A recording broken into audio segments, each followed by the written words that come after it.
Li nav şeva bêdengde ez bi te re rûniştim, ne li cîhanê ne li ser erdê. Belê di nav xewnekê koronayî û tarî di hev de dişewitin.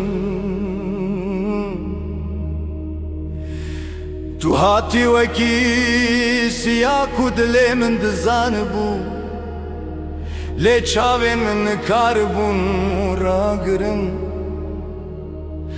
Destên te ne germ bûn ne sar, wekî kuş xeyalê hatibin çêkirin. Ji hêviyên ku tu çarîne jiyan kirin. Min navê te got, dengê min di nav valahiyê de şikest. Tu bi min re axivî lê gotinên te wekî dûman rabûn.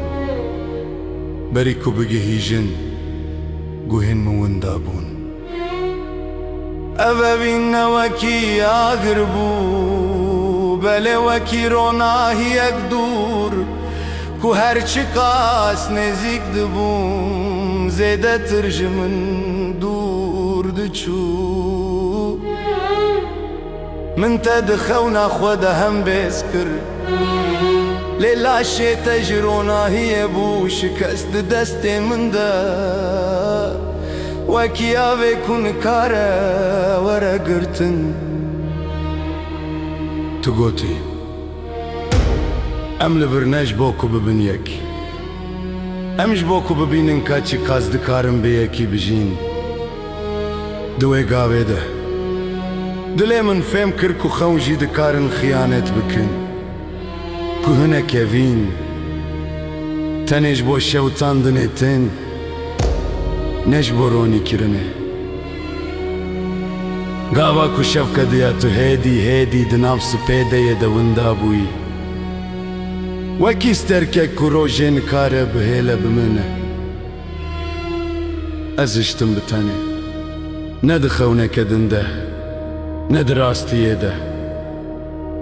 Belê li navbera her duyan, li wir ku evînên nemûmkin, dibin illûzyonên ku jiyanê dirêj dikin. û heta niha her gava ez çavên xwe digirim.